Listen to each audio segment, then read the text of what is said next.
holdup that we are experiencing in this zone. And of course, off Kampala Road, as you head to Speak Road, there is a bit of traffic jam here, and even on Kampala Road itself, and an orange zone, which indicates that in this area, traffic has slowed down, so you might lose a few minutes in this section. The whole of Kampala Road has an orange zone here, which indicates that you're going to lose some time, and actually in some sections there is a traffic holdup. So you need to negotiate and plan your routes carefully. Well, that's all that we had for you this morning. Thank you so much for keeping it. Good morning, Uganda. We are still broadcasting live and bringing you live footage from Speak Resort Munyonyo about the Non-Aligned Movement Summit that is taking place. And we still have more guests coming through. We are having topical discussions on many issues surrounding the summit. So keep with us. We will be here all day, all night to give you live footage and discussions. My name is Olive.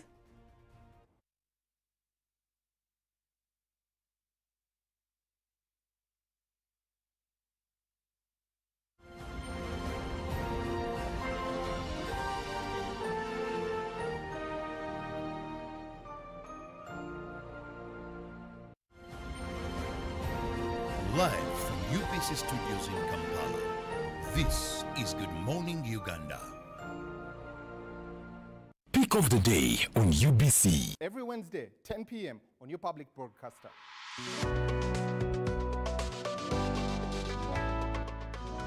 Was brought to you by MTN Momo Pay is the easy way to pay. Dial *165*3# or use the MTN Momo app. You don't need cash. MTN Momo Pay is safe and free.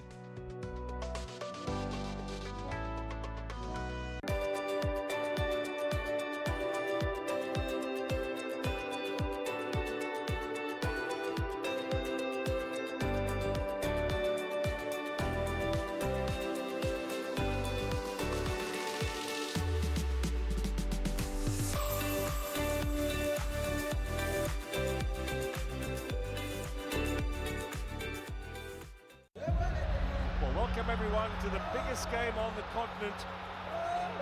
And you have to, you've got to just seize those moments and enjoy them as much as you possibly can.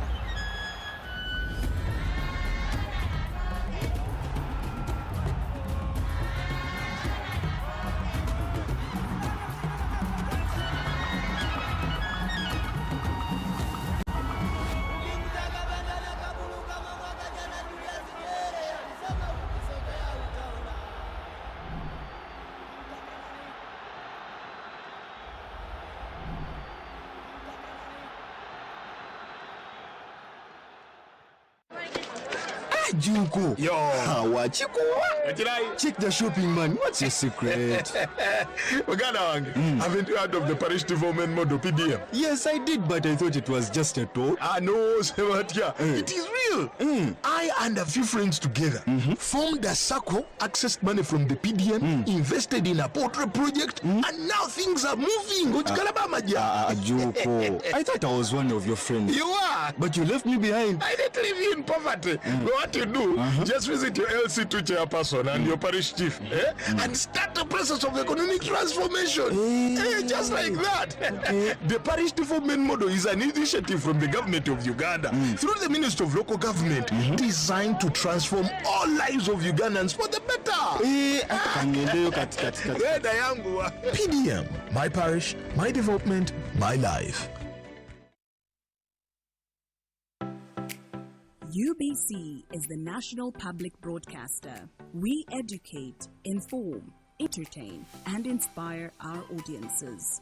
You can watch us on free-to-air channel 001, DSTV channel 282, GoTV channel 371, Star Times channel 201, Zuku TV channel 20, and Azam TV channel 350. Even when your subscription expires, you can still watch UBC for free on your pay TV platforms.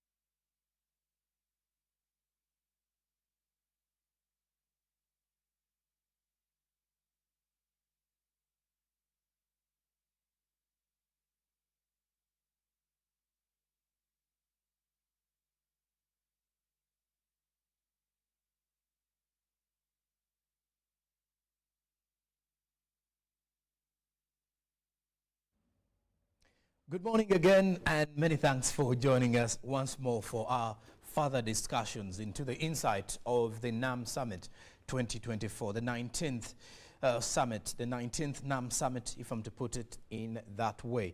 This entire week, our major broadcast is looking at it from the angles where it is ongoing, that is from the Speak Resort Munyonyo, where the major meetings are taking place, and then also at the entry point, that is the Entebbe International Airport, where various delegates, ministers, and heads of state will be making their way to the summit. Today is day 3 of the same summit under the theme, Deepening Cooperation for Shared Global Affluence. So when you look at it in that way, the idea or the element of cooperation is something that you can look at as a key word of attention in that regard.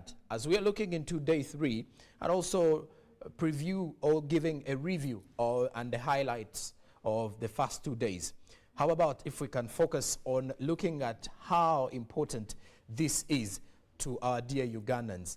In studio this morning, I do have the commissioner from the Ministry of ICT, that is none other than Commissioner Moses Watasa, who is here to give us an insightful point of view or perspective of the non-aligned movement, the importance, the relevance of this to Uganda as the host nation, and better yet, to make more clarification on how best we can utilize this opportunity that we have as a country. A very good morning, Commissioner, and many thanks for joining us. Good morning. I'm again happy to be here at UBC. It's home. When I'm at UBC, I feel like I'm at home, so I'm always looking forward to the next time, and I'm happy that the next time is this morning. Okay. So I'm happy to be here to talk to the country about the NAM and what it means for Uganda diplomatically in terms of business, investment, tourism, but also even that omuntu wawansi on the road. Yes. This is big for the country, so I'm happy that we continue to shed light on the same. All right, Commissioner, let's get deep into understanding the non-aligned movement. We've seen many Ugandans on social media having different views of what NAM represents or stands for. Others have been giving it local names because of the fact that many or the majority are only buying the idea as of now. Yes, first of all, I would like to take this opportunity to once again welcome our delegates to Uganda. The NAM, our delegates, I'm sure some of them are having breakfast now. You know, we have really nice organic food in Uganda. So I'm sure being just early morning, I'm sure they are out there probably by the breeze of Lake Victoria having some good Ugandan coffee. Once again, our delegates, you are welcome to Uganda. Uganda is one of the best countries on planet Earth. One of the British colonial administrators described Uganda as the pearl of Africa. The pearl meaning Uganda is so precious that, you know, we do cherish and welcome you to Uganda. I'm sure the leadership of the country, His Excellency the President, all of them have welcomed you. Feel at home. Uganda is peaceful. It's one of the most peaceful countries here in Africa and around the country. We are a welcoming people. I'm sure you've partaken of the warm hospitality of Uganda. So you're welcome to Uganda, and we are sure that the NAM will go well and we meet the objectives collectively as the countries that subscribe to the NAM. So back to the NAM itself, moderator. The NAM is the non-aligned movement, countries that came together to coalesce around the shared objectives. We know that the NAM started at a time when the world was split between two major powers. Yes. There was the Eastern Bloc, which was coalescing around the USSR, the Union of Soviet Socialist Republic, or in short, the Soviet Union, which was leaning mainly towards the socialism. Then we also had the West, which was led by the US, the United States of America, but also with its Western allies, mainly countries in the Western Hemisphere. Now, at or towards the dawn of independence, we felt countries, especially in the global South, that that we had unique challenges that face us, and that really it wouldn't be our business to seek to ally ourselves whether with the East or West. So the non-aligned movement is a coalition of countries that neither subscribe to the powers of the East or West, like I've said, either the capitalism, which was led by the USA, but also the socialist approach, which was led by the USSR at the time. Of course, we know that between 1990 and 1991, the Soviet Union collapsed. So that means the Cold War, as we knew it, also came to an end. Yes. But remember, at the inception of the NAM, the non-aligned movement, which has countries, by the way, from here in Africa, but also in Latin America, the Caribbean, and Asia. In fact, there are a few European countries as well, like 2 or 3. So we had that agenda, or the common agenda of pursuing growth of our economies, social welfare indices. For example, these countries are part of the UN system itself, where we are now talking about sustainable development goals, leaving no one behind, inclusion, in other words, growth processes that include everyone, the youth, the women, minority groups, disabled. So there was that. So now that the Cold War came to an end, now the focus shifted more towards pursuing a shared socio-economic agenda through the umbrella of the non-aligned movement. So right now, we're in Uganda. The NAM, as you said, it's being hosted by Uganda. We have a membership of 120 countries, and this should be of interest to our people. When you have 120 countries jetting into this country, it's big. It's big because the world, the whole world has about 216 countries. So if you have 120 coming to Uganda, it means we have virtually half of the world in our country. And that means it's a vote of confidence in our country, its leadership. The good things we've done, Uganda is a very peaceful country. You can now drive to any corner of the country, no problem. The infrastructure is good, the connectivity of roads. I know there are some issues in Kampala, which government is currently addressing, as we know. But generally, interconnectivity between major towns in Uganda, major districts, all the way up to the key border points, Uganda is a good place. It is safe. This government has invested a lot heavily in securing the country Uganda. So no threats. In fact, this government has done so much so that we now export security. You know that we are supporting across the region. Yeah, across the region. We are in Somalia. We are the leading country in pacifying Somalia. We've been in Congo. We have been in the Central African Republic. So the NAM then comes to Uganda partly as a, certainly, for example, it couldn't have gone to let's say, okay, I shouldn't name and cause discomfort to other countries, but it couldn't go to a country where bullets are flying or where people are running or all over the place. And yet it is actually pushing for peace. Yes, and yet it's pushing for peace. So for us, we are happy that we are hosting this. Okay. And one way of doing this is that we put in place, we have a national organizing committee which is led by our head of public service, Madam Lucy Nachobe. She's the overall chair and direction for this. She's giving us direction. She's supported, I believe by now, a lot of people know that our ambassador to the UN, permanent representative, Ambassador Adonia Yebare, is closely supporting her. We have a national organizing committee, then we have various subcommittees. In fact, I want to thank UBC for doing spectacularly well in the job of broadcasting, the official broadcaster for the NAM. It is UBC, and you've done commendably well. You are giving updates by the minute, by the hour, by the day. So far, so good.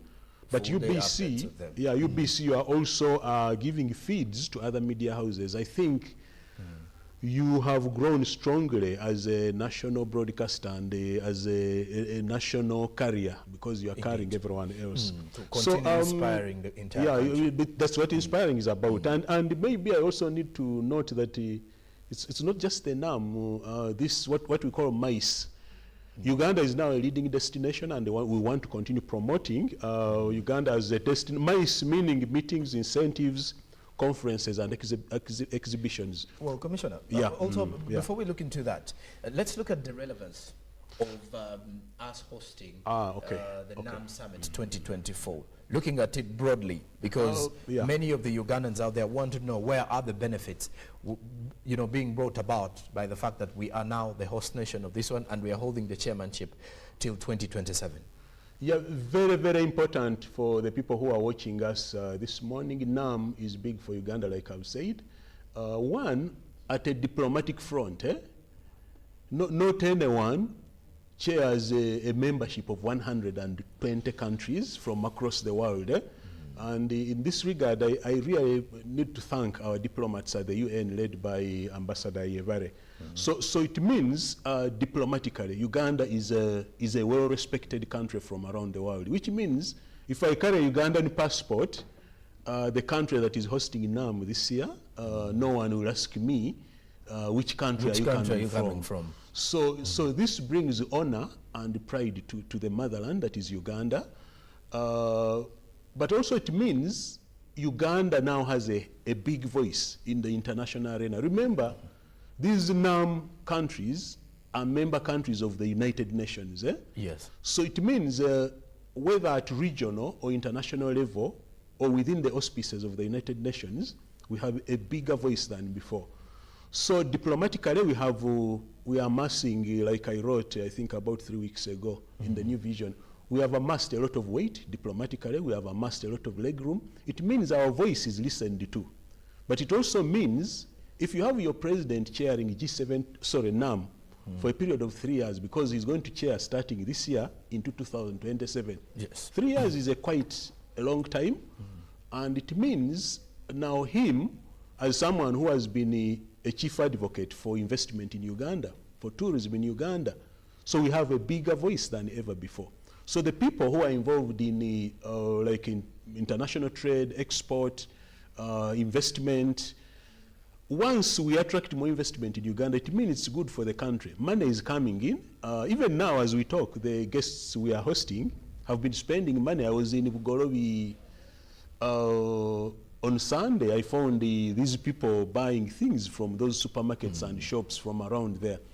But it also means with this inflow of dollars and other hard currencies, even the price of the dollar is going down already. So that's good for business, but also tourism. I've seen already Uganda Life Education Center. There are things happening there. These guys are visiting there. And then UTB is doing the promotion. Yeah, UTB is doing promotion. So we have money coming into the country already as an immediate benefit. But also I've seen some of these people taking what young people call selfies, in places like Makerere and the other places around Kampala already, and posting them. So it means, in terms of marketing Uganda, this is good for us, and that's why we are encouraging that those who have a bit of time also do some excursion trips. For example, Namugongo Shrines, Ndere Center, Makerere University itself. We have Gaddafi Mosque, which is, I'm told, which is either the biggest or one of the biggest in Africa. We have Namirembe Cathedral, the likes of Namirembe Cathedral, which is one of the oldest cathedrals in the world. We have Uwek, I've talked about that. We have Lake Victoria, which is the world's largest freshwater body. And we have over 30 islands in there. So people who are going to also source to the Nile. Source of the Nile, yes, which is 1 hour away from Kampala. But as you go to the Nile, you're also going through Mabira Forest, which is one of the big tropical natural forests in Africa, where they can do things like zip lining. For young people like yourself, you who is hosting me, there's what they call bungee jumping. Yes, at the source of the Nile and River Nile. So in other words, and as they are doing all this, they are spending money. So it means ordinary people are also benefiting from this. I've seen these people shopping around down here, the National Theatre. Those people selling crafts and the African shirts. There's that place on Uganda Road. Okay. So it means even Muntu Awansi, this is not just a conference for us who wear coats and ties, but this is a real opportunity, a huge opportunity, hosting the NAM as a country and as a people. Okay. So let's receive them well in the usual warm and welcoming spirit of Uganda. I've seen some people distorting what my minister, Honorable Chris Bariomo, when he said we have to be receptive. Yes, he said let's receive them warmly like we normally do, because as we know, Ugandans are very warm and receiving people. But I've seen some people saying that he's forcing people to smile. To smile. No, what he meant is that let's receive them in our usual warm Ugandan spirit of hospitality, and making sure that our guests are comfortable. And well, of course, for the viewers out there, as the Commissioner has mentioned, we just need to have our welcoming nature back at the front, or our hospitable nature, as we're receiving our guests and further, or let's say the delegates that are coming through. Also to put you into proper context with our conversations as well this particular morning, as we are looking and highlighting the first 2 days of the NAM summit that is happening in Uganda, as we are also giving you a preview for what is coming forward in relation to day 3, day 4, 5, and 6. But besides that, when you look at the member states of the NAM summit, 53 of those members are from Africa, 39 from Asia. Europe only has 2 of those, Belarus and Azerbaijan.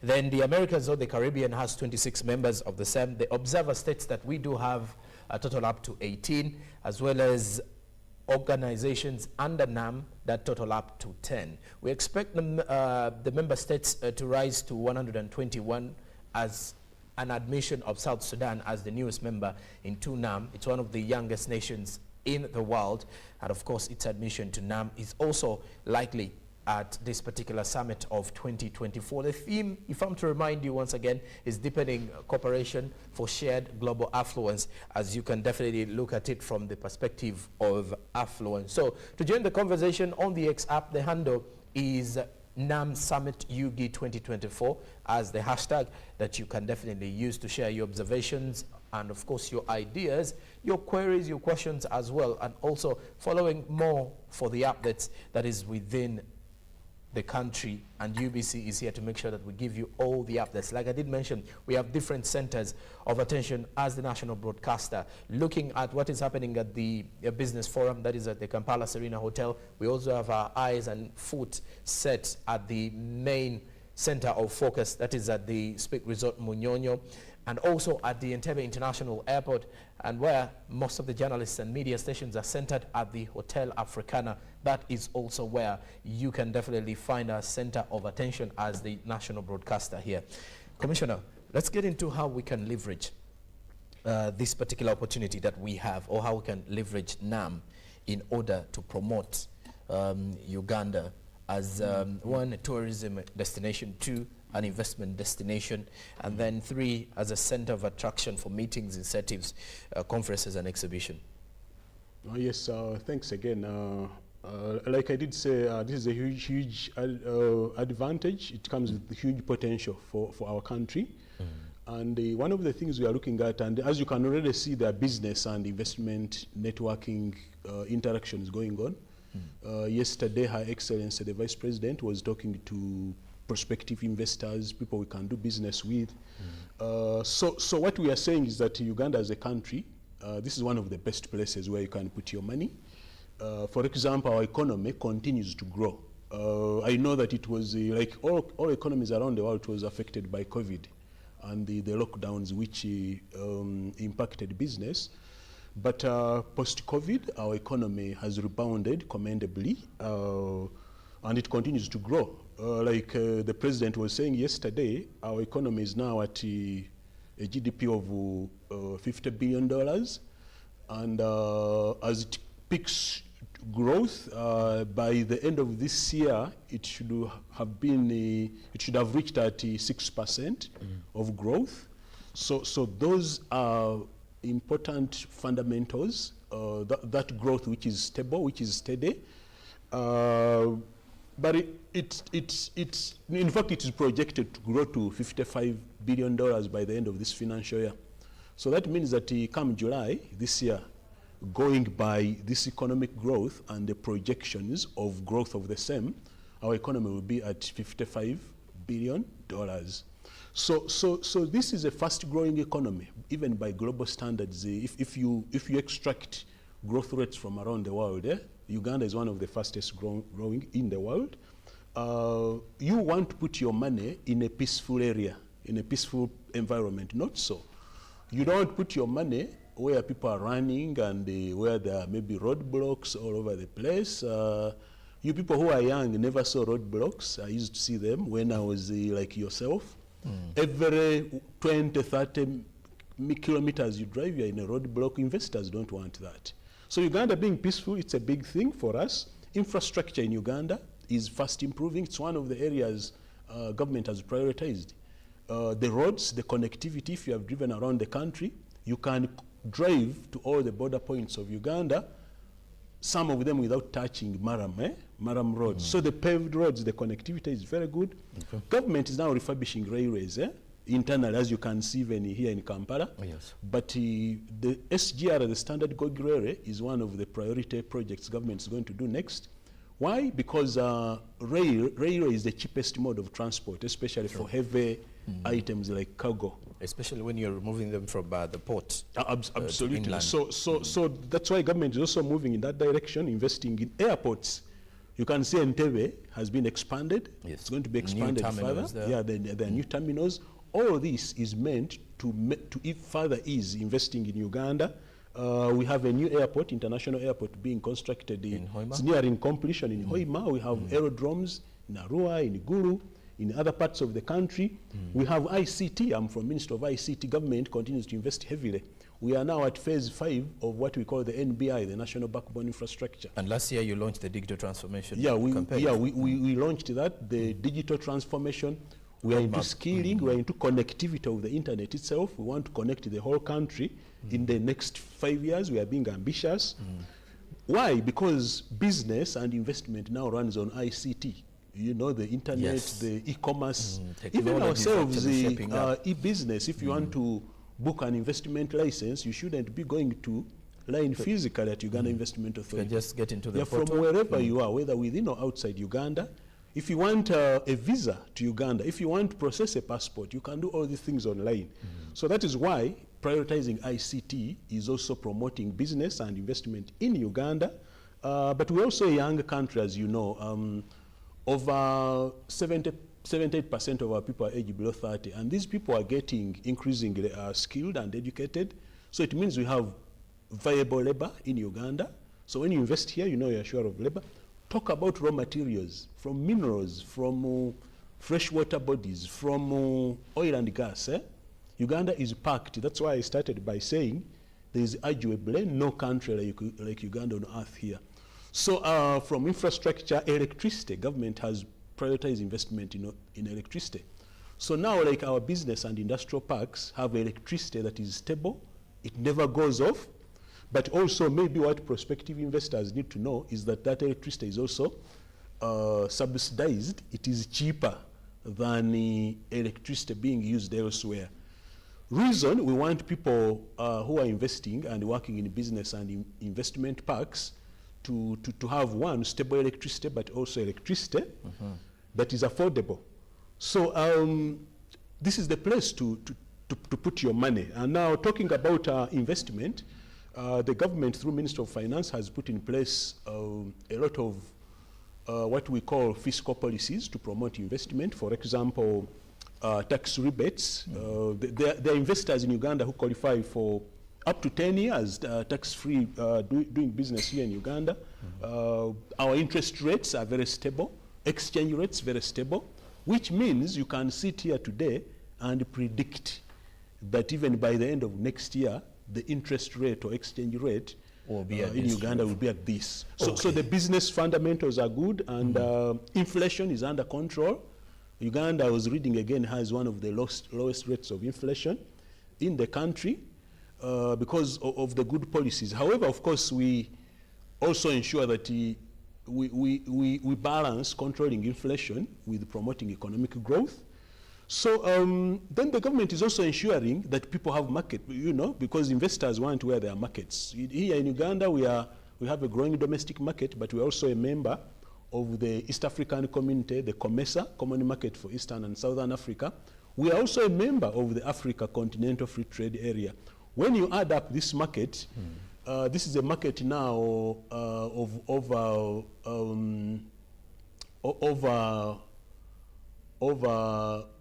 $150 billion. So it means when you invest in Uganda, one, you can sell in Uganda, you can sell in East Africa, you can sell across Africa, because Uganda, like His Excellency the President has always advocated economic integration, Pan-Africanism. Africa, we are one people. So his vision for Uganda and the region is bearing fruit in as far as promoting investment is concerned, and government has put in place monetary and fiscal policies that ensure that the business fundamentals are predictable, but they are also enabling so that people can access capital, people can access markets, people can access the materials, and the people can easily move around Uganda. So within Uganda, but also around Uganda. So a growing economy, which is going to grow even faster, and the government is doing everything to support this. Now, tourism is one of our biggest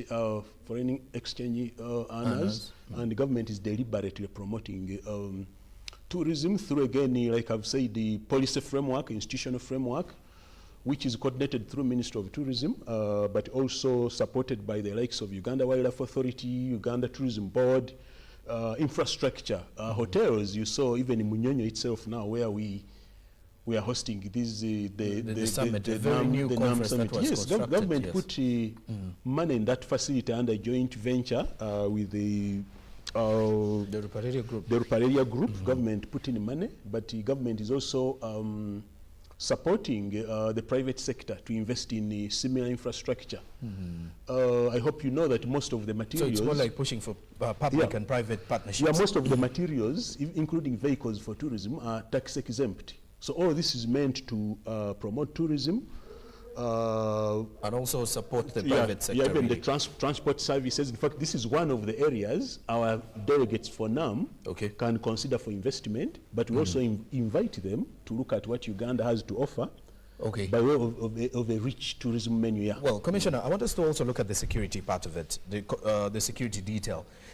3 summits ongoing at the same time, but not only that, we expect another one coming in, that is the G77 summit. But also, before all of this, we had the speakers conference, the 27 speakers and presiding officers conference. When you look at the security situation in Uganda, how peaceful it has been, looking at it from the point of confidence votes coming in from the visitors here, how important and valuable is this to our nation? Yes, but maybe before I come to that, let me quickly touch on maybe areas where prospective investors can look at. His Excellency the President has flagged 4 areas. One of them is manufacturing, and this is possible now because we have a lot of electricity, we have internet connectivity, we have a lot of raw materials. Transport infrastructure has improved. So one of the areas for viable investment is in the industry or manufacturing. In fact, I was listening to him the other week. We now have more than 50,000, industries in Uganda, manufacturing entities, but there's much more room for investment in that area. The other one is services, areas like tourism itself, banking, insurance, transport. The third one is the ICT, which I've also talked about, infrastructure, connectivity, systems. There's what we call the last mile here, because government does trunk connections between the regions, but the private sector has a lot of room for investing in last mile connectivity. So we speed up digital penetration and uptake. Manufacturing of ICT devices, we are promoting, we want more people who can manufacture phones, tablets, and computers in Uganda. The other one is the commercial agriculture, because I started by saying Uganda has one of the best weather in the country, one of the most fertile countries. We have barely exhausted the potential for agriculture in Uganda.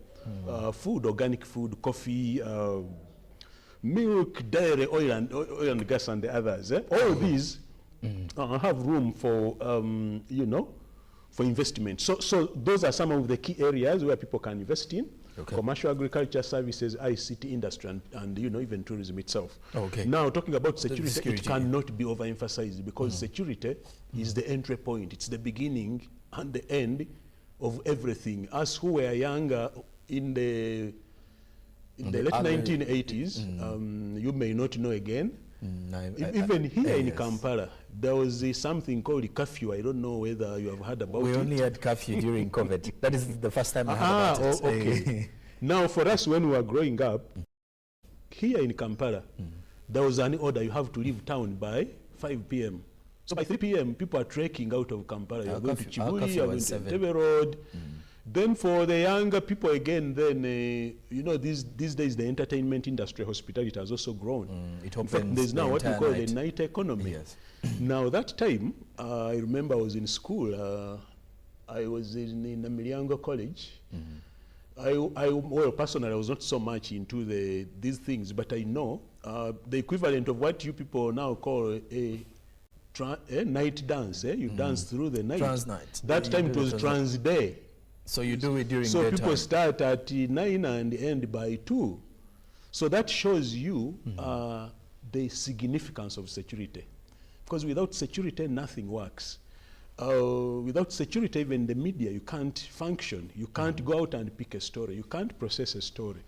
You can't open a factory if you don't have security. Tourism, in fact, is the most sensitive to security, because tourism is so much about perceptions, but it's also so much about the realities.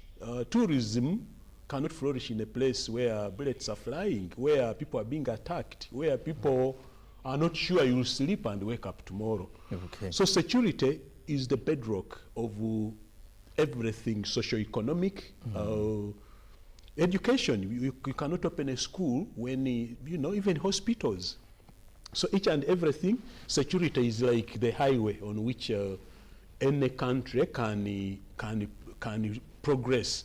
And no wonder, like you are saying, moderator, we don't have just the NAM. Just last week we had the speakers conference. Yes. I'm sure there are other places they considered, but they said Uganda is the place to be.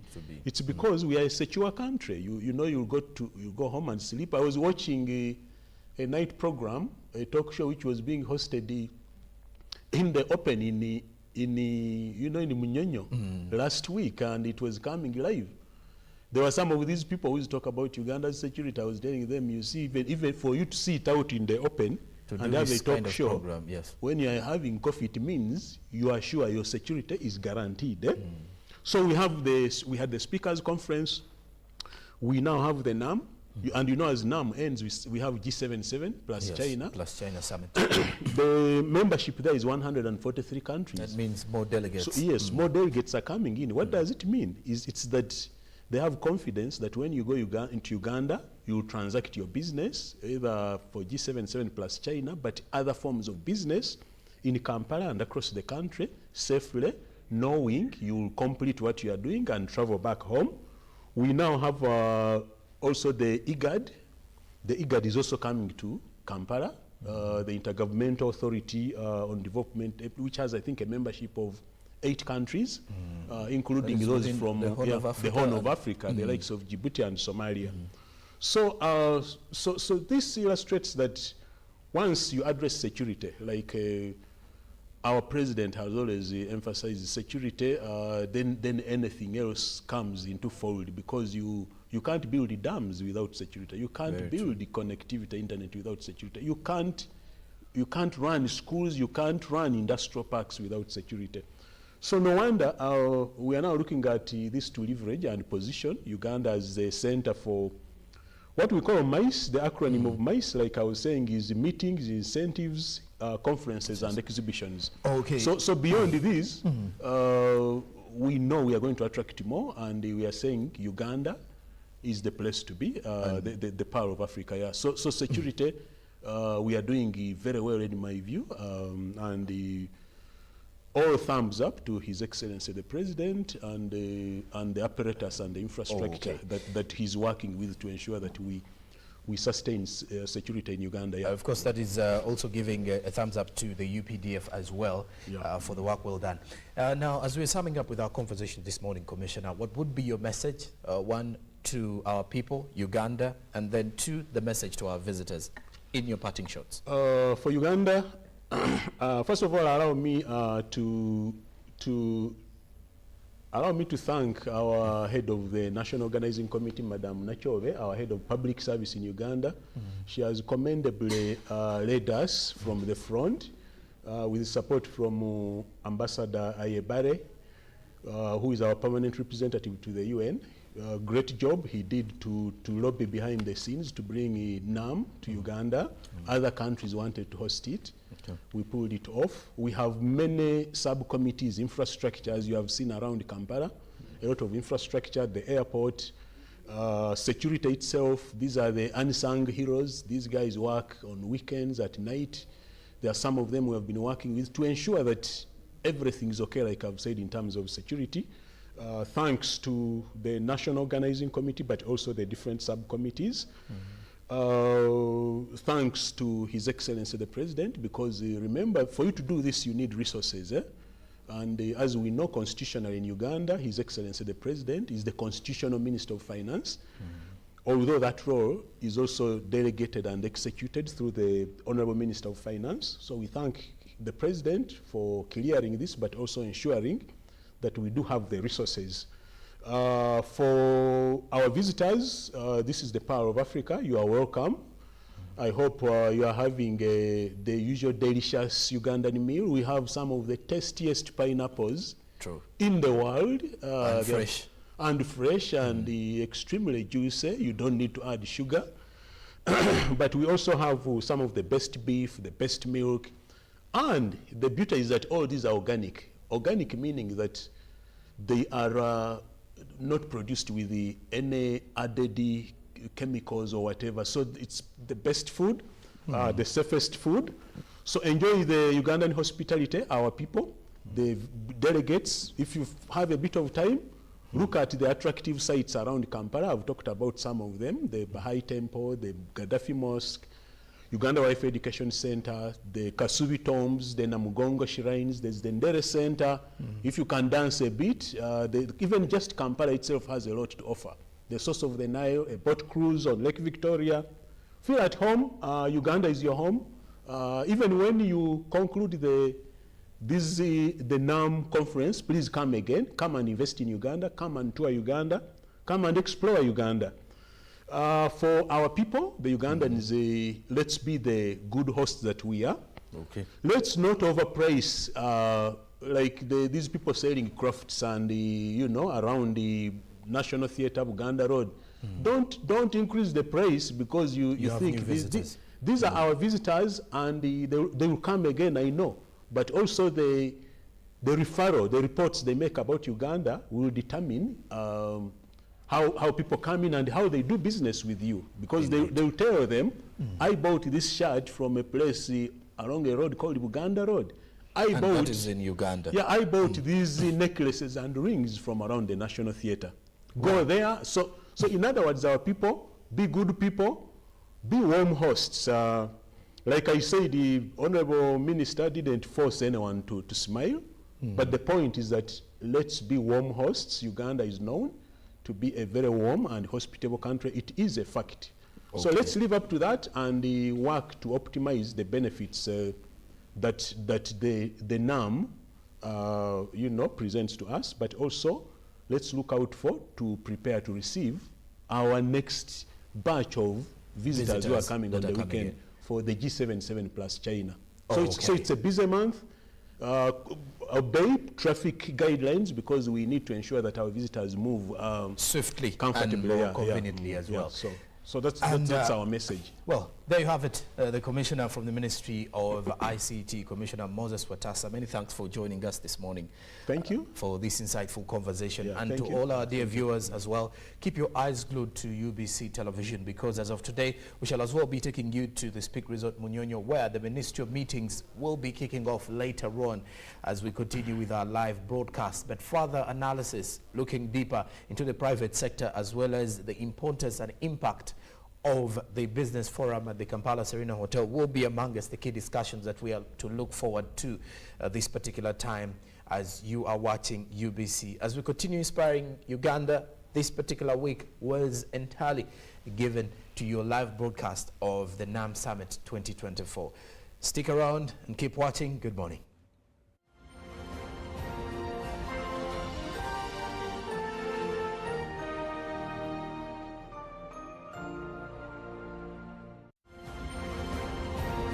Live from UBC Studios in Kampala, this is Good Morning Uganda.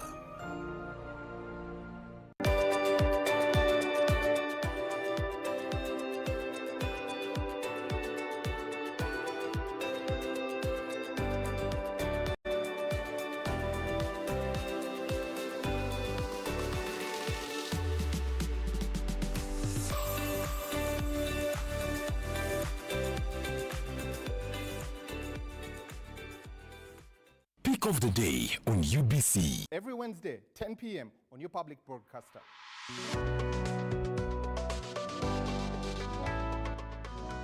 Was brought to you by MTN Momo Pay is the easy way to pay. Dial *165*3# or use the MTN Momo app. You don't need cash. MTN Momo Pay is safe and free.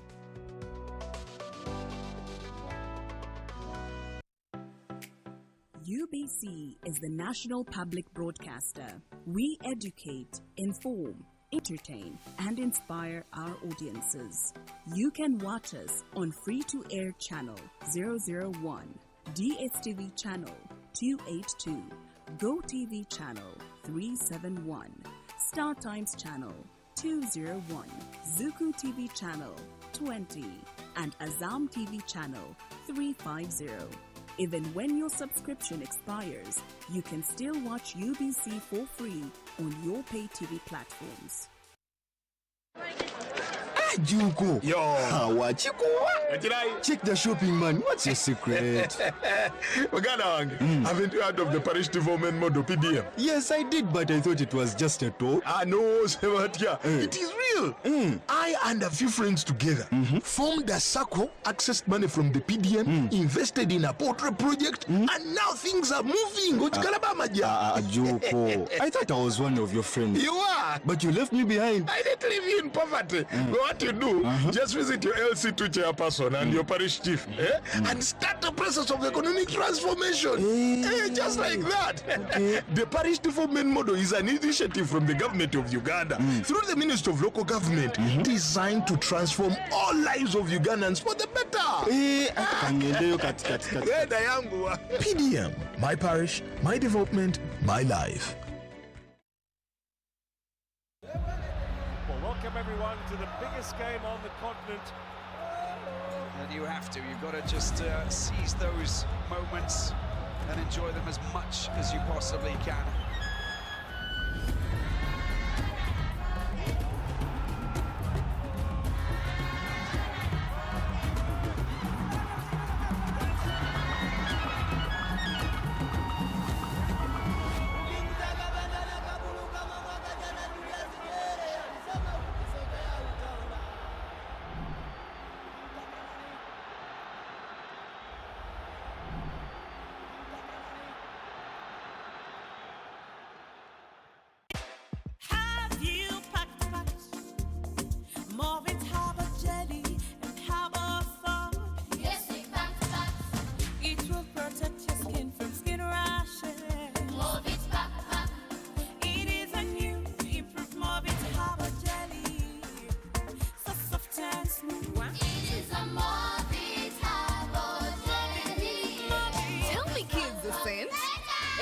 irritations? No more rashes and irritations. Movit Herbal Jelly and Herbal Soap is rich in natural herbs for a smooth and glowing skin. Movit all day confidence.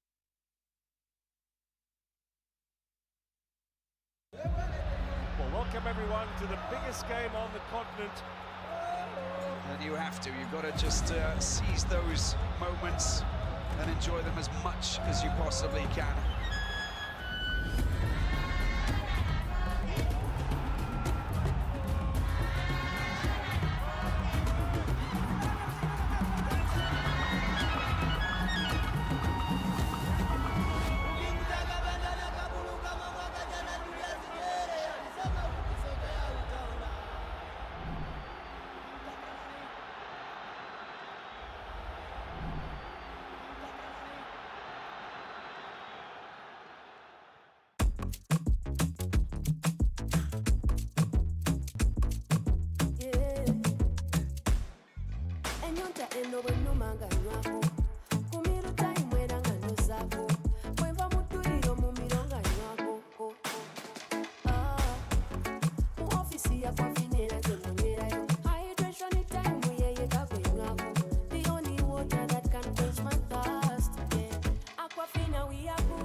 In the production process of Aquafina, we expertly filter every drop, providing clear and perfect tasting water to help you keep hydrated with the added benefit of minerals. Aquafina is bottled by Pepsi Cola International in Uganda and is available at only 1,000 shillings.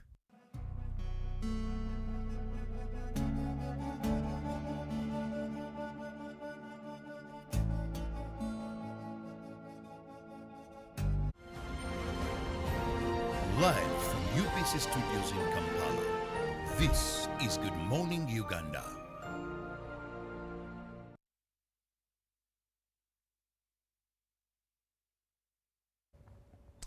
It is day 3 of the Non-Allied Movement Summit happening at the Speak Resort in Munyonyo. Delegates are coming in. Day 1, day 2, it was the senior officials of various states that make up the 120 movement. Now, today we'll be having ministers, foreign affairs ministers from these countries that make up the 120 movement. We will then later, after their deliberations, have the heads of government and presidents.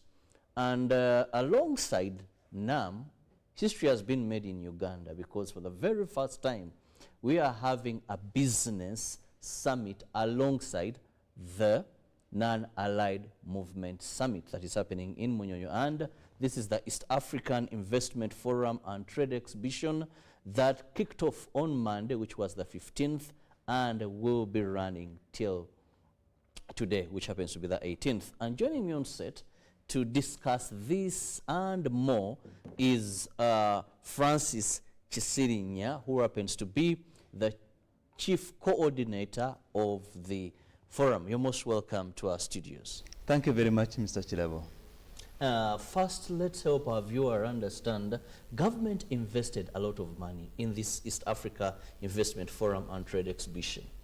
Now, the question is, what has been or what is the purpose of this?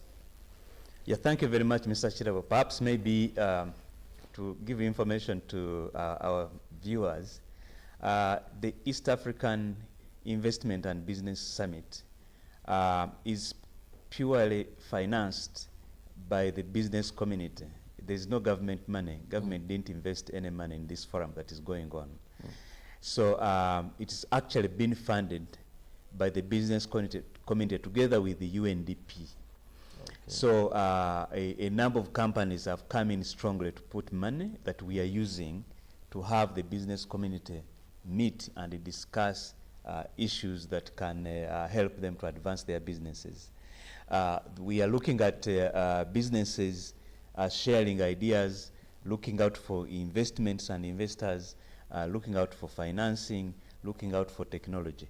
So it's a benefit to the business community, much as it is a benefit to government and Uganda too. So we decided as Private Sector Foundation, together with government represented by the Ministry of Trade, Industry and Cooperatives, and the Ministry of Foreign Affairs, to organize this particular forum to be able to achieve those three things. And on the private sector side, Private Sector Foundation side, I have happened to be the chief co-organizer for this investment and business forum. So I would like to assure everybody out there that the money that we are using for the summit, the business forum, is actually our money as the business community together with the United Development Program, UNDP. Indeed, the business community is very organized, I must say. Thank if you. you've managed to put together such trade exhibition, investment forum of this magnitude, I must say it's really a step in the right direction. Now, that said, what are you intending to achieve? Yes, we set out about 3 major outcomes at the very beginning, what we should achieve from this trade and investment forum as a country, but also as private businesses. Now, as a country, we set out to mobilize investments worth $1 billion from the people who will come to participate in this forum that is going on in Serena Hotel. That is one. The second thing, $1 billion. Billion worth of investment. In which period of time, if at all? Now, we invited major investors from the various countries that are within the non-aligned movement, but also in G77. And many of them are here. We have big delegations from Qatar, very wealthy people, big investors, from Saudi Arabia, from Egypt, from India, from South Africa, 22 countries that are sitting there. You know, we have also our biggest companies in Uganda sitting in the room there. So we believe, and we also have the government of Uganda has prepared over 30 bankable projects that are ready for investors to put money. Oil refinery, big infrastructure projects, very specifically that we are looking for investors for. So we are hoping that these investors will be attracted to put in money in our projects that we are putting. Now, the second objective was that we create what we call a profile and a brochure which we can always use. Is a manual which has the investors that came in Uganda, their full contact details will be there and what they are interested in, so that even people who have not attended this forum can get this information on the website and say, there is company ABCD, it is coming from Egypt, it is interested in investing in real estate, co-investing in real estate with an investor in Uganda. So if you're an investor in Uganda who is in real estate, then you can use this book to reach out to the companies the other side and say, you are in Uganda, you're interested in real estate, I'm here. These are my profiles and credentials. Just like I saw the executive director of the National Social Security Fund, Patrick Ayota, yesterday saying that NSSF is ready to partner with any foreign investor in real estate, and NSSF will have a contribution, plus the investor having a contribution, which aims at de-risking the business. Yes, that is the second objective. The third objective we also put forward was that as the business people, as investors in Uganda, at least 3 deals should be signed which can be traced to this investment forum. So those are the 3 things that we set out to do. And I must say, as we are progressing, we are really making lots and lots of progress. To start with, the investors are here from abroad.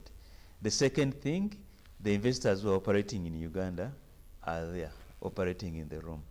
The third thing, the government is putting all its full support and weight. If you were there yesterday and even today and even a day earlier, we have the whole government with us. Investment Authority, Ministry of Trade, Foreign Affairs, Finance, all agencies like UFUZA. UFUZA is the Free Zones Authority, Uganda Registration Services. All agencies that are charged with the supporting and supporting investors are with us.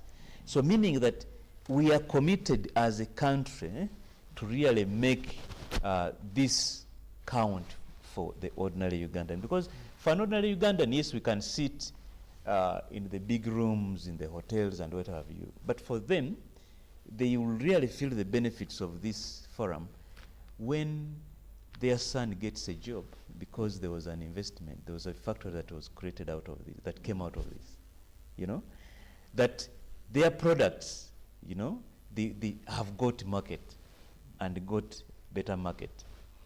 For the business person, an orderly business person who is looking out for instance, financing, they know exactly what they can, where they can find the money. You've just talked about NSSF. Those are pools of money there. But we also have other financiers who are sitting in the room. For instance, Afrexim Bank. Afrexim Bank is a major financer now of both government and private sector. Indeed, they have already committed some significant money in the East African pipeline project. Now, they are looking to make investments for business community, people who have projects they want to fund. They are available to discuss with them and let them know where the investments or where the money, how they can get money from Afrexim Bank. We have our own banks here that we know of. They are sitting there and they are sharing.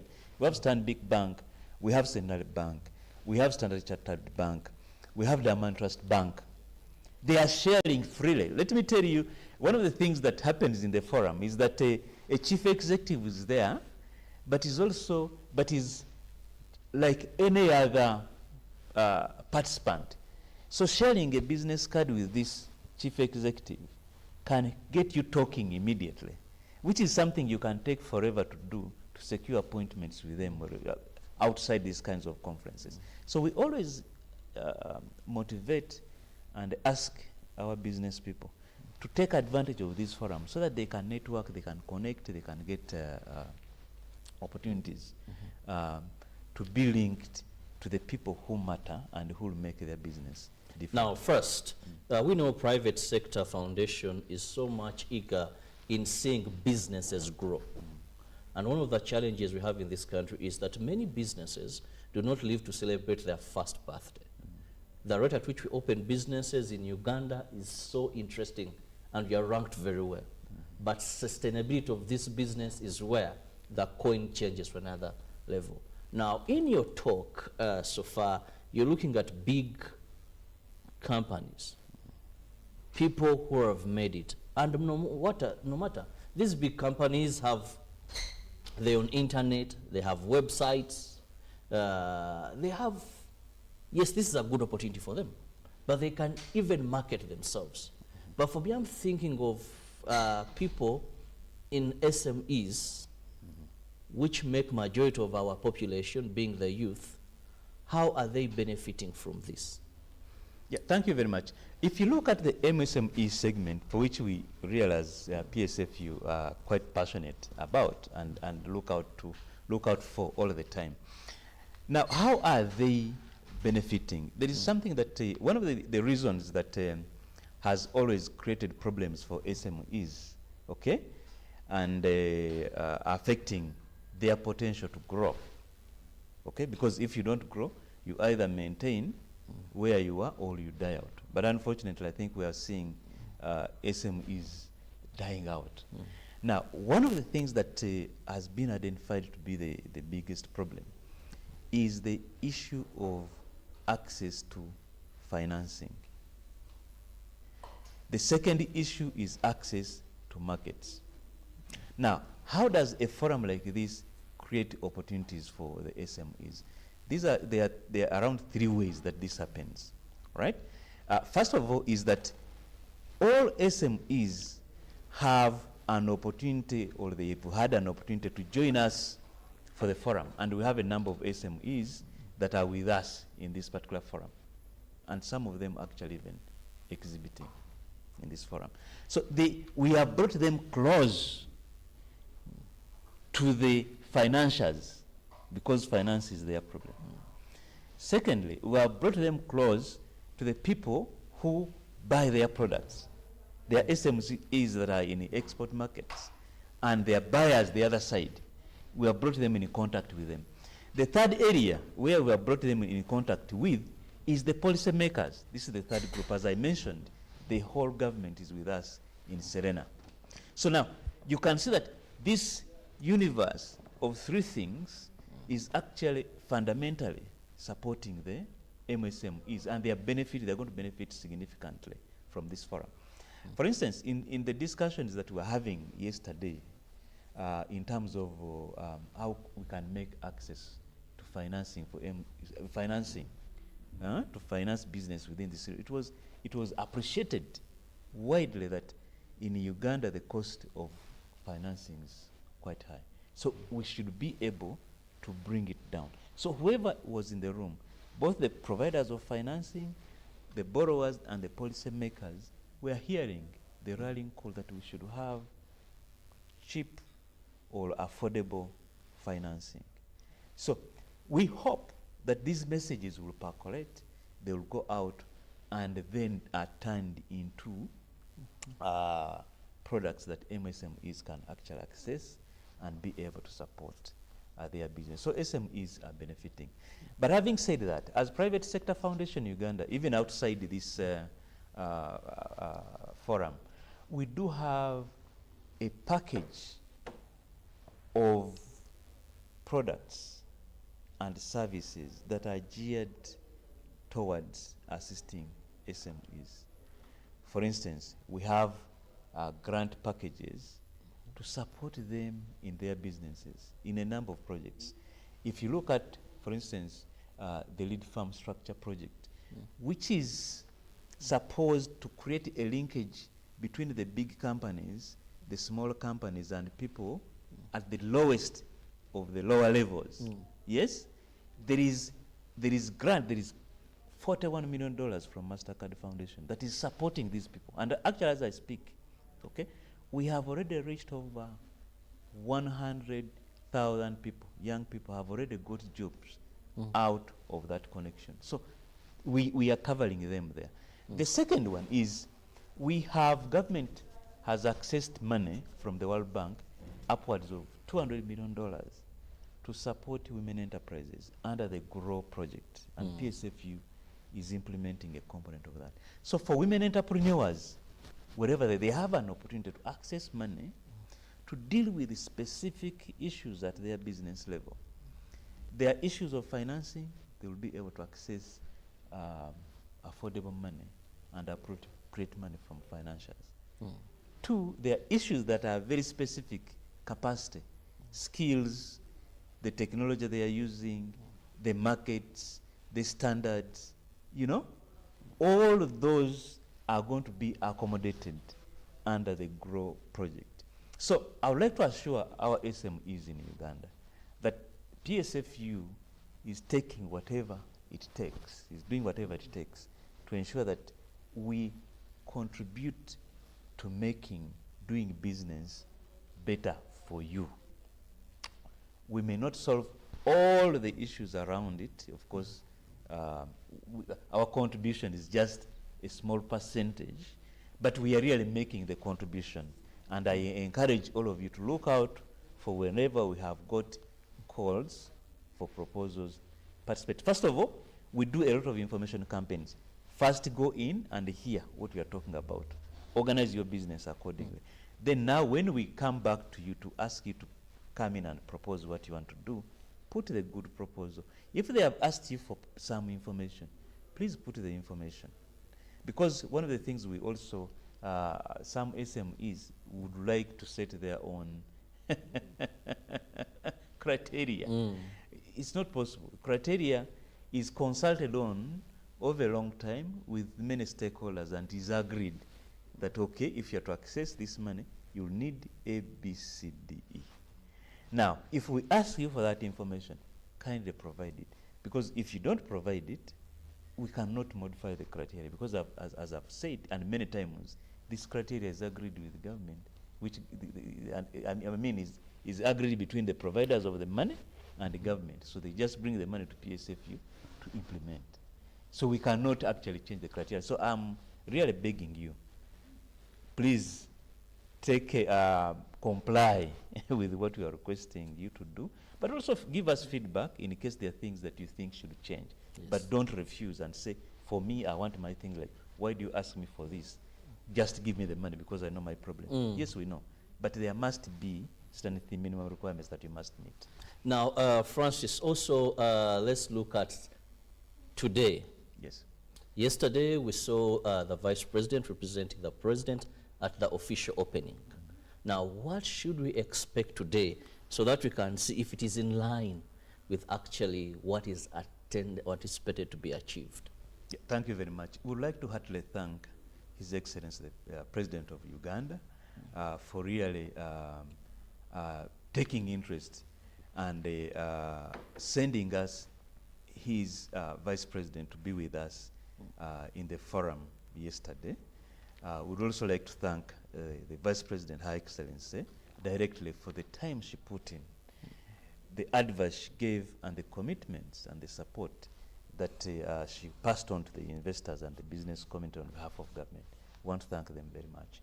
Now, as far as today is concerned, we really have an exciting menu, ladies and gentlemen. If you are listening to me today, you are an accredited delegate.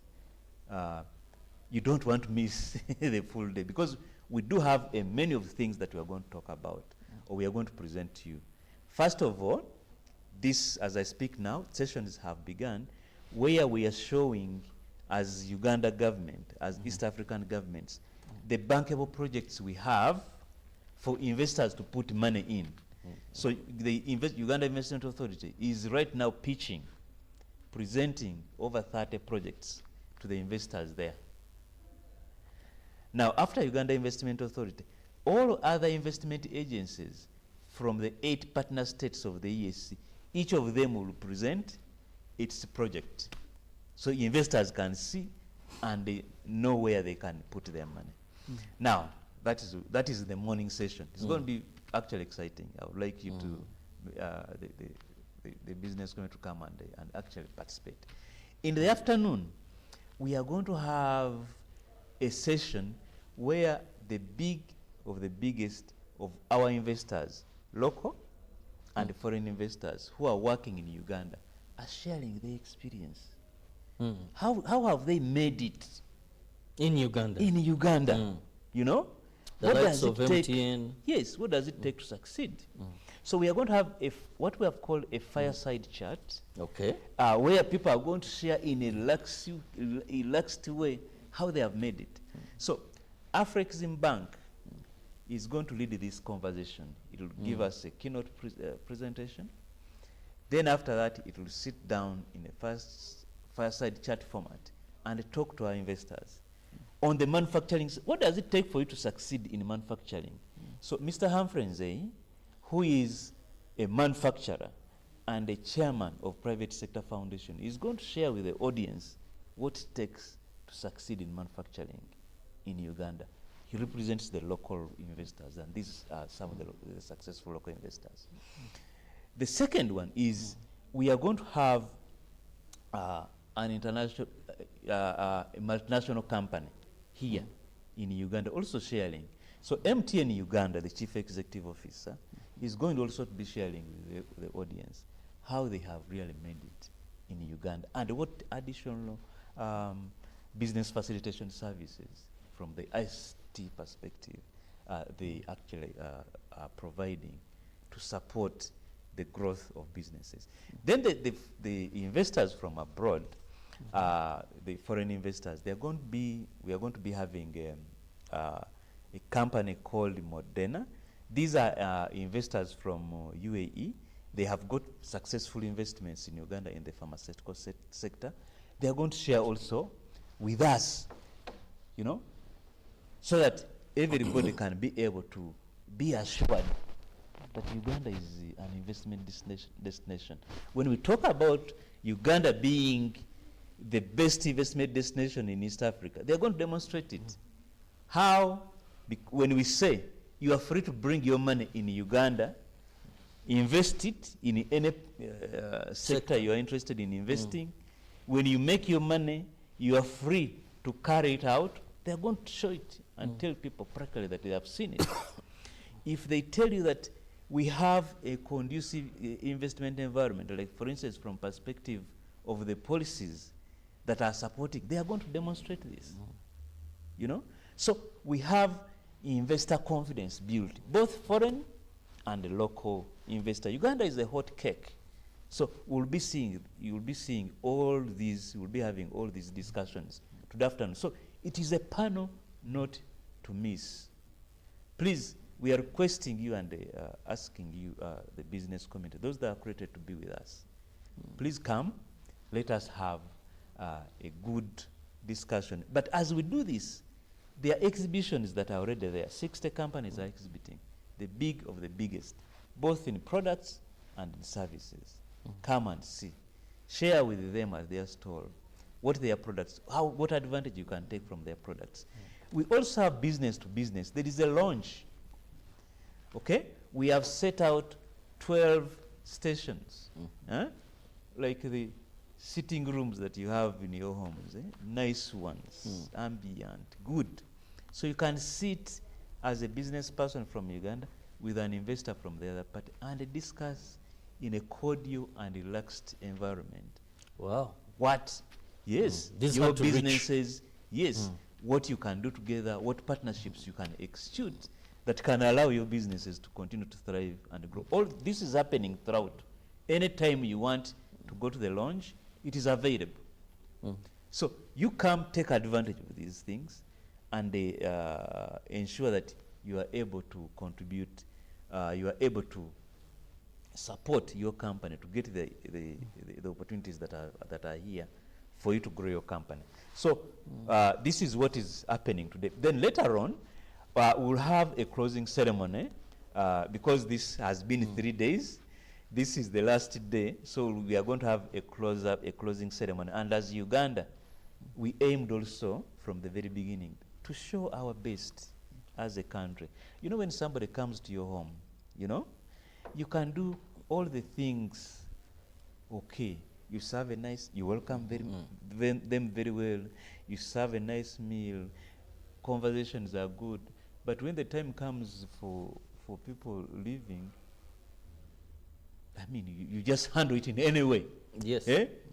You know, so somebody might, so what we want to create, ladies and gentlemen, as Uganda business community, we would like to create a lasting impression for the visitors, for the investors, or for the people who came from abroad to come to Uganda here. But also a lasting impression for also our local investors here, because they're also part. They should remember this investment forum, you know. So we are going to do this during the closing ceremony. And I'm requesting that we patronize this closing ceremony and create that lasting impression so that people, when they go, they can come back. And what magic is that? The magic is in the sort of, we expect the Right Honourable Prime Minister to be with us. Okay. That is, first of all, a stamp from government, because this is being closed at a high level as the Prime Minister.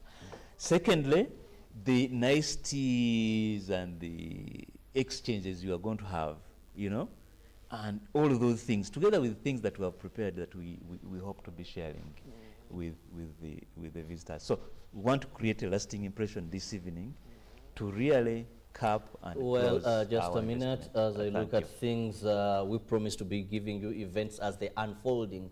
And now at Speak Resort Munyonyo, there is a VIP who is arriving. Remember, today is the official opening of the meeting of ministers within foreign affairs. And when I look critically that is the Vice President who has arrived at Munyonyo, retired Major Jessica Alupo. So she has arrived, and that is for the Ministers Summit that is opening today under the non-allied movement. Remember, day 1, day 2, it was the senior officials meeting, and this is followed by the ministers meeting. Then later we shall have the heads of state or governments meeting. We are still discussing the outcomes and what we should expect regarding the East Africa Investment Forum and exhibition at the Kampala Serena Hotel that kicked off on Monday and is going to be ending today. Now, all this has been said. As of now, do we have any success from anticipating, yes, these people have come, we've given them this very welcome, we've organized this, we expect this to be our target? Do we have any so far registered deals sealed, done, or are we still optimistic? Yes, for now, we are in the courting phase. You know, we are in the courting phase. We are knowing each other, you know. Now, after the courting, there will be Kwanjula. And then there will be the wedding. The wedding. Which so it is dating time. So right now, we are actually dating. And I must tell you that this is going very well. Because from the information that we have, we already have a team of investors from the Qatar, from Saudi Arabia, that are here. They have met the local investors here, but they have also been able to meet the president for high-level assurance in terms of investment. So they are interested in investing in a wide variety of sectors in Uganda. That is one. Secondly, we've got investors from Turkey who also have identified about 8 different sectors. Agribusiness, that's most exciting. ICTs, real estate, manufacturing, you know. So they are looking to investing in these sectors. And good enough, they already have investments here. Now, it is adding on more and more investments. So we are optimistic that these will actually fruit later on. The third, they are investors from Egypt. Okay, they are very much interested in our oil sector and mineral sector. I can tell you, when the Honorable Minister of Minerals made her pitch yesterday on the opportunities in the mineral sector, everybody was saying, "Wow, you know, this is a place to make money." You know, so both our local and foreign investors picked a lot of interest. You know, so we think that together with the other players which we have brought, because an investment cannot be executed in a vacuum, there must be the right policies. We have the right policy framework, and a number of issues are being discussed that can help even these investments be fruit quicker. Okay, that is one. The second one, the financing that is required. The financials are there. You know, they are there in the room. So you've heard NSSF has a balance sheet upwards, I think, of now, I don't know how many $1 billion, but they are the biggest investor on the Nairobi Stock Exchange, Dar es Salaam Stock Exchange. Kampala, you know. It's a fund of 20 trillion Uganda shillings. They have the money, and they have said they can match with investors. That money is there. We have a Kenya pension fund that is here. It is looking to where to invest money. It is called the CPF. You know, it's a pension fund, and pension funds really have investment and patient money. Yeah, they are looking to supporting our local investors to access money to fund their businesses. That one is also there. Our local and the banks are there. All of them are. So if you look at the whole of that universe, I think for me it gives me a lot of confidence that but we're also presenting projects, ready projects. Yeah, you know, in the past people are choosing. You know, you go talk to investors. You are not ready. You are talking about things out, abstract things out of the air. Now projects have been studied. They are designed. Feasibility studies are done, and business plans are done, and they are confirmed that these projects are viable. They are bankable. They are bankable. So meaning that we are presenting something that is plug and play. You know? Now, that's the plug and play. Yes. And how sweet and optimistic. There's always been an issue of bureaucracy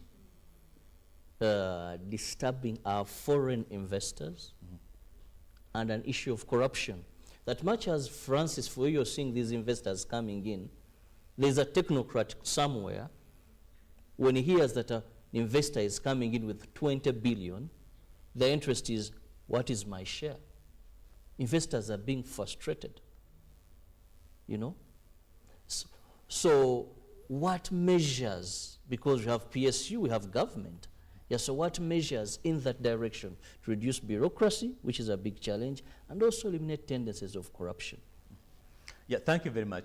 I think for the issue of bureaucracy that is hampering investments in the country, as private sector foundation, we have played a very big role, first of all, to identify for government that bureaucracy is a hindrance, it's a roadblock to investment.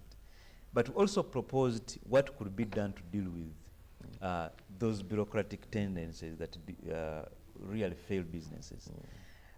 So government agreed. An investor is told of free land, then comes here, hoping I'm going to get free land. He spends 6 months, 9 months finding how to get that free land.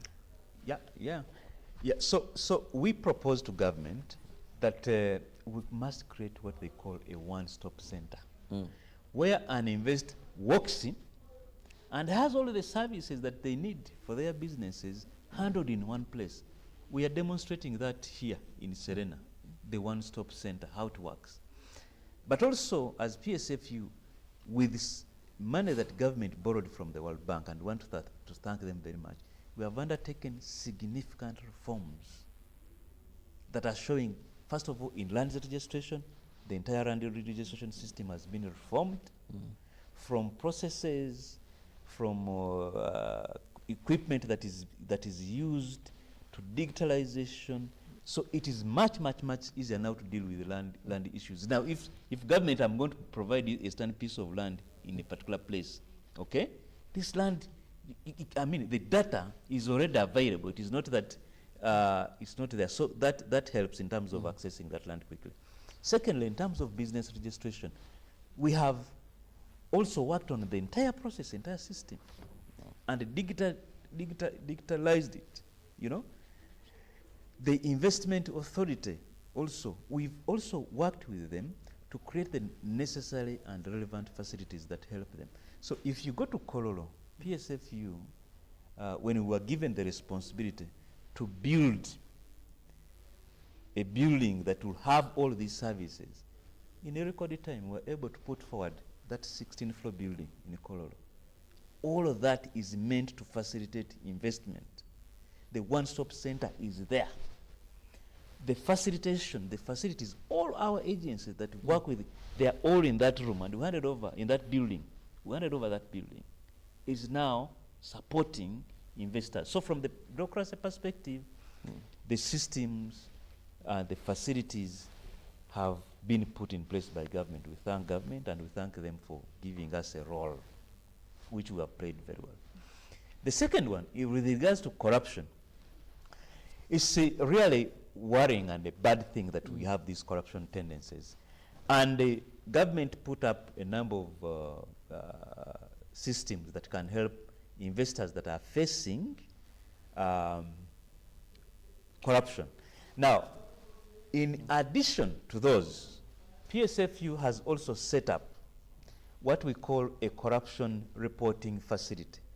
Now, this corruption reporting facility is to enable you, whoever is engaging with for any services, if you are being asked for money, if there is any corruption, please report through this corruption reporting facility.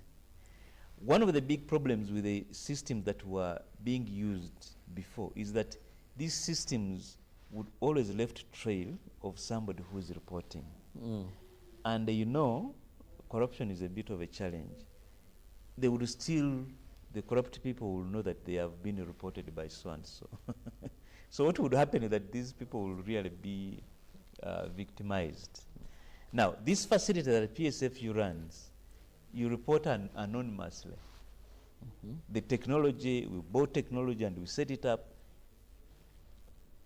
Even if you disclose that I'm so and so, reporting this, PSFU and the people who are running this will never know who it is. But your issue will be raised, and it will be kicked through that system, that process.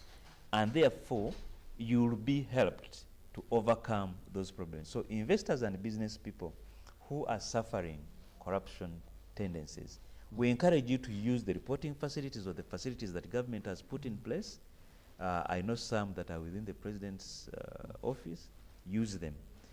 Also use the facility that we have at PSFU, which is called the Corruption Reporting Facility. So we will be in a position to deal with these people who are undermining investors by being corrupt. Now, you've talked about undermining, reporting them, but how prepared are the local investors?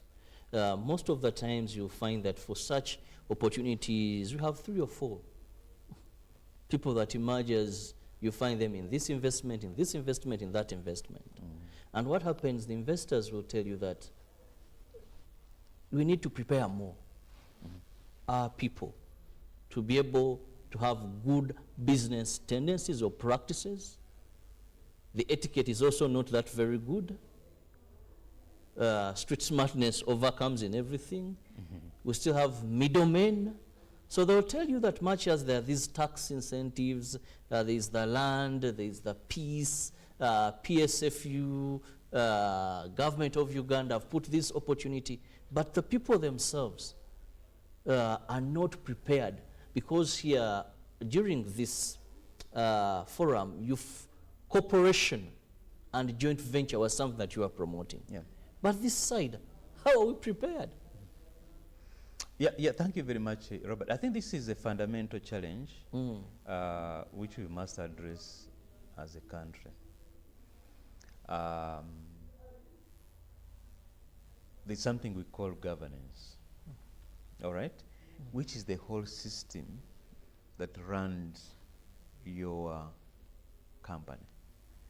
To begin with, how are decisions made? How are things done around here? How are they recorded? How are they reported? Okay, what safety measures are within those systems that ensure that, or assure everybody that if I invest my money, all right, it won't be lost. So that is forming the fundamental question on our lack of preparedness as the business community in Uganda, and it is actually stopping us from opportunities. I can tell you a good example. If you want to benefit from PSFU, to begin with, the grants that are yours, that are there, and you don't have records, it is impossible for you to access the grants because there's no reference point. There's no record you have. There are no accounts. They might not be professionally organized or done, but at least there should be a semblance of I'm writing this and I can know how much I'm selling. Your business is full of shortcuts here and there, and these are organized people coming to partner with you. Yes. In the banks, you still are not going to access money that will be helpful to you if you are not organized in some ways. But when it comes to outside parties, like for instance, people who can put investments in your company, it is even more rigorous. You know, they would like to see how prepared you are, the systems you have. So this is an appeal to business people in Uganda. If we want to grow our businesses, we must take them a notch higher. We must create the governance systems. They must be there. any place. You must do the specific things that you need. Create the records. Let the records be there. Have a system for reporting, writing reports, so that people know this has happened, this has happened, this has happened, and this is your financial information. It's a very important thing that we do. The good thing is today, as I speak, that there are a number of initiatives that are helping the business people to really prepare themselves for outside partners, whether you want bank loans, whether you want investors, and so on and so forth. Particularly, if you are looking for outside investors, there is an organization here called the Financial Sector Deepening Project. It is managing a facility that helps prepare companies to access outside capital. It is called a deal flow facility. So you get in, they look at what you have, and they advise you how you can improve to become suitable. So they work with you to ensure that you become suitable. So if you are ready, they match you with the investor. If you are not ready, they work with you to make those things ready. And when you get ready, then the investors come. That is one. The second thing is, we do have money here. We do have the stock exchange in Uganda. You know the requirements also. There is a need for you to be prepared before you can get to the stock exchange and list, and get money from outside that can help you. A number of our companies have already tested it, and I think they are doing very well, the companies that have been listed. So that gives us a source of financing. And if we want to build strong local companies which can compete here in Uganda, compete in the region under the East African Community, compete in Africa under the ACTFA, and they compete in other regions across, I would like to suggest that you need these companies to be operating at a particular level. So that must happen.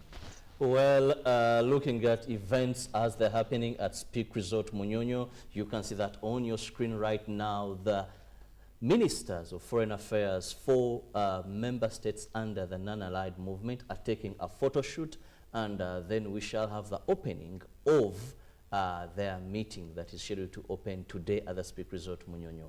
Just to give you a quick reminder, it is the 19th non-aligned movement summit at the Speak Resort Munyonyo. We had the opening with the senior officials meeting, and today it will be the ministers meeting. And of course, all is set for the meeting. I think the photo shoot has been done, and next we'll have them take their seats, and then the opening will be taking place. But we are still discussing the East Africa Investment Forum and Trade Exhibition that is running at the Serena Kampala Hotel. Winding up today, has it been a success? What do we expect to achieve out of this, and how best have we prepared ourselves? Remember, opportunity comes to those that are prepared. And most of the times we've talked about third world countries being poor countries. But then one will tell you it is simply passing on opportunities repeatedly. One was telling me the word poor. It is simply passing on opportunities repeatedly. So you can have this summit with us. You can have all these guests coming to the country. But if you're not prepared, well, then maybe opportunities will go to other member states that have still participated, because there is no harm of a delegate from Rwanda, a delegate from Tanzania or anywhere meeting a delegate and they crack a deal in Uganda. Yeah. Whereas the Ugandan business community does not remains not benefiting from that. So we must make sure that we are very, very prepared. And as we continue now, the summit is ending today. You say the Right Honorable Prime Minister, she's expected to close the summit. But when you look at other countries that have been part of it, from looking at our minds of the rich investor from the oil, well, but now we see the delegates entering the conference room. from that is the photo shoot. That means in the next few minutes we shall have them take their seats, and thereafter we shall be having the official opening. Remember earlier we had pictorial, an event showing the arrival of the Vice President of the Republic of Uganda to grace this function as well. So anytime from now, it will be kicking off, and definitely will be moving that side, handing you to the team there to give you events as they unfold. We are the official broadcaster of the 9th Non-Allied Movement Forum in Uganda, and so you can rest be assured that with UBC TV we shall be giving you everything that you need. Of course, there are some closed door sessions that we may not be able to broadcast, but whatever is suitable for broadcast, we shall be giving it to you. Well, time seems to be flying very fast, and of course, we do not want to miss any bit of what is happening in Munyonyo. Let me just have your parting shot. Yeah. First of all, to thank UBC. You've really been a very good partner for us in terms of passing on the message of the business community. We thank you very much as UBC. You've given us the audience all the time. So I would like to thank you. Secondly, I would like to thank the partners as Private Sector Foundation Uganda. We would like to thank you, the Minister of Trade, the Minister of Foreign Affairs, for giving us the opportunity to work with you. I would like also to thank the business people who have invested the money that we have used to have this particular event. Finally, for all businesses that are pitching, that are meeting investors, please, we expect you to do your best to be able to attract this investor, to be able to attract this market opportunity for Uganda, to be able to get these travelers or these delegates to come back and come to our tour sites and visit the country, because the country has a lot to offer. Thank you. Well, thank you so much. Francis Kasirinya, who happens to be the chief co-organizer of the East Africa Investment Forum and Trade Exhibition. Thank you so much for your time. Really wish the best out of this forum so that the deals really are cracked and that target of $1 billion is achieved in the long run. Thank you so much for your time. Well, we are still ensuring that we give you live events as they're unfolding at the Speak Resort Munyonyo, where we are having the meeting of ministers under the Non-Allied Movement, or the Council of Ministers. And according to program, we have the arrival of ministers and heads of delegation at the meeting of the Foreign Affairs Ministers. That happened earlier on, and we also saw our Vice President arrive there. Now was to follow the official group photo of ministers and heads of delegation. That has just happened now, and it seems the delegates are doing all it takes to take their seats there. Now we shall be having opening ceremony of the NAM ministers of meeting, which is yet to happen any minute from now. And from there we shall have the address by the Minister of Foreign Affairs of the Republic of Azerbaijan and the current chair of NAM. Then welcome address by His Excellency the Vice President of the Republic of Uganda. Then election, we shall have elections there of the chair of the NAM ministerial meeting, and then a statement by the elected chair. And we expect at around 10:30, if all goes well as planned, we shall have plenary session of the ministerial meeting. Thereafter, we shall have adoption of the agenda of the ministerial meeting, a report by the chair of the senior officials meeting, and then we shall have an interactive session for ministers and heads of delegations. And after, well, it will be time for lunch. Well, it's quite a busy day today, and of course, just to remind you that we shall be updating you of whatever will be transferring.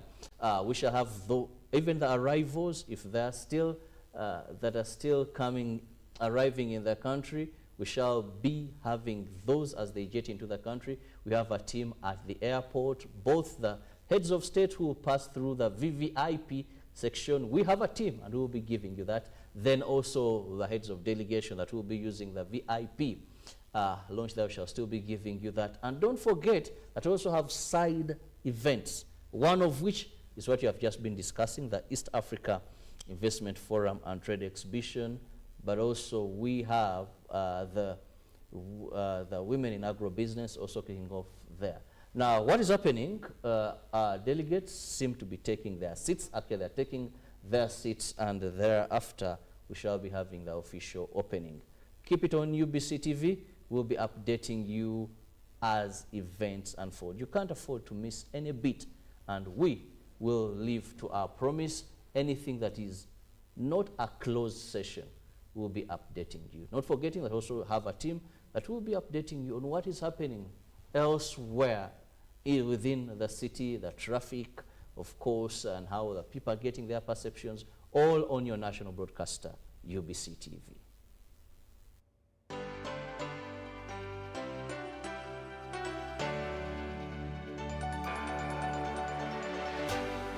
UBC, inspiring Uganda.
Irritations? No more rashes and irritations. Movit Herbal Jelly and Herbal Soap is rich in natural herbs for a smooth and glowing skin. Movit all day confidence.